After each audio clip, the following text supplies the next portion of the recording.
എന്തൊക്കെയുണ്ട് വിശേഷങ്ങൾ വേറെ? ഈ സംഗീത ജീവിതം എങ്ങനെ പോകുന്നു? അടുത്തിടെയാണ് കല്യാണം കഴിഞ്ഞതെന്ന് പറഞ്ഞു. അപ്പോൾ എല്ലാം കൂടി എങ്ങനെ മാനേജ് ചെയ്ത് കൊണ്ടുപോകുന്നു? സുഖമായിട്ടിരിക്കണു.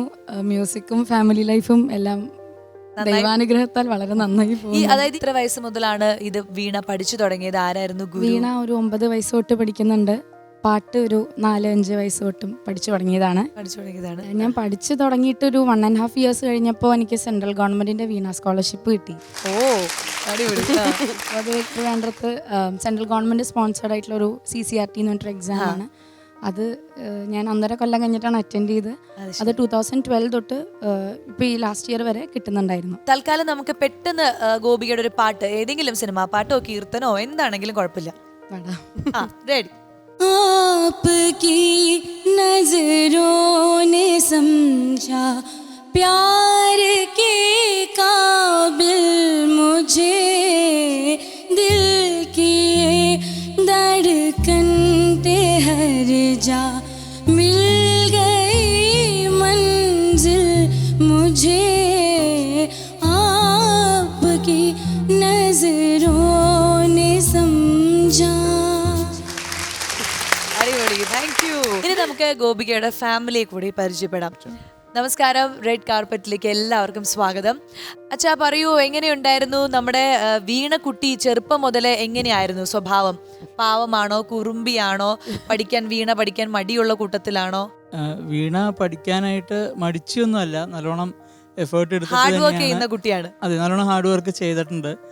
അതിന്റെ ഒരു ഫലമായിട്ടാണ് നമുക്ക് ആ CCRTയുടെ സ്കോളർഷിപ്പ് എല്ലാം ഗവൺമെന്റിൽ നിന്നും കിട്ടിയത്. ഈ അച്ഛൻ അസ്ട്രോളജർ ആണെന്ന് പറഞ്ഞല്ലോ, അപ്പൊ അച്ഛന്റെ മനസ്സിൽ ഇങ്ങനെ ഉണ്ടായിരുന്നോ അവന്റെ മോള് വീണ പഠിച്ച് അങ്ങനെയൊക്കെ ഉണ്ടായിരുന്നോ? അല്ല, ഞാൻ ചോദിക്കുകയാണ്.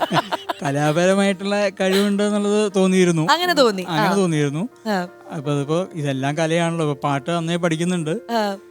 നമുക്കിപ്പോ ഈ പറഞ്ഞ പോലെ യൂട്ടിലൈസ് ചെയ്യാൻ കൂടി വേണമല്ലോ. അതിപ്പോ അതിന് വേണ്ടിയിട്ടുള്ള കാര്യങ്ങളും എല്ലാം ചെയ്തു കഴിഞ്ഞാല് ഇപ്പൊ എന്തായാലും ഇപ്പൊ കല്യാണം കൂടി കഴിഞ്ഞു, ഇപ്പൊ ആ ഫാമിലിയുടെ സപ്പോർട്ടും കൂടി ഉള്ളത് കൊണ്ട് കുറച്ചുകൂടി നന്നായിട്ട് ചെയ്യാൻ പറ്റുന്ന നമ്മൾ പ്രതീക്ഷിക്കുന്നു. അപ്പൊ നമുക്ക് ഹസ്ബൻഡിനോടാണ് ഇനി നമുക്ക് ചോദിക്കാനുള്ള ചോദ്യം. അപ്പൊ വൈശാഖ് പറയൂ, നിങ്ങളെ ലവ് മാരേജ് ആയിരുന്നോ? അറേഞ്ച് മാരേജ് ആയിരുന്നു. അപ്പൊ എങ്ങനെയായിരുന്നു? മാട്രിമോണിയിലായിരുന്നു? എങ്ങനെയാ നിങ്ങൾ അറേഞ്ച് മാരേജ് നടത്തിയത്? അല്ല, മാട്രിമോണി ആയിരുന്നില്ല, റിലേറ്റീവ്സ് മുഖാന്തരം വന്നതാണ്. അപ്പൊ പിന്നെ ഇങ്ങനെ വീഡിയോസ് ഒക്കെ കുറെ കണ്ടു, പാട്ടിന്റെയും വീണയുടെ ഒക്കെ. അതെ. അപ്പൊ ആള് സോഷ്യലി അത്യാവശ്യം നല്ല ആക്റ്റീവ് ആയതുകൊണ്ട് പിന്നെ അങ്ങനെയൊക്കെ കണ്ടു, വീഡിയോസ് ഒക്കെ കണ്ടു. ഇഷ്ടപ്പെട്ടു. അല്ലാതെ ഗോപിയുടെ ലുക്ക് വൈസ് നോക്കി നല്ല ചിരി, നല്ല മുടി, നല്ല കണ്ണ്, അങ്ങനെയൊക്കെ തോന്നിയിട്ടുണ്ടായിരുന്നോ എനിക്ക് പറ്റിയ ആളാണെന്ന്? അതെന്താ, അത് പെണ്ണ് കാണാൻ പോയപ്പോൾ എന്തായാലും തോന്നി. അതിനുശേഷം തോന്നി. ആൻഡ് എങ്ങനെയാണ് വല്ല പാട്ട് പാടുവോ, അതുപോലെ അങ്ങനെ എന്തെങ്കിലും ഉണ്ടോ കഴിവുകൾ? ഞാന് പാട്ടുകൾ ആസ്വദിക്കുന്ന ഒരാളാണ്. അങ്ങനെ പഠിക്കാനൊന്നും പറ്റിയിട്ടില്ല പാട്ടുകള്. ഇനിയിപ്പോ പഠിക്കാൻ പറ്റുമെന്ന് പ്രതീക്ഷിക്കുന്നു. അതാണ്, ഫ്രീ ആയിട്ട് ഗുരുവിനെ കിട്ടിയ സന്തോഷത്തിലാണ് പുള്ളിക്കാരൻ. അപ്പൊ ഗോപികയാണ് ഇനി മുതൽ നല്ല പാട്ടൊക്കെ പഠിപ്പിച്ചു കൊടുക്കുക. അതായത് ഇനിയൊരു 4-5 വർഷം കഴിയുമ്പോഴത്തേക്കും ഗോപിക പാടും, വൈശാഖ് അവിടെ നിന്ന് വീണ വായിക്കും. അല്ലെ വൈസ് വേഴ്സ, എന്തെങ്കിലും ഒന്ന് സംഭവിക്കും. എന്നിട്ട് ഇവർ രണ്ടുപേരും കൂടി യൂട്യൂബ് ചാനൽ, അതാണ് നിങ്ങൾക്ക് കാണേണ്ടതും. ശ്രമിക്കാം. അപ്പോൾ താങ്ക് യു സോ മച്ച്.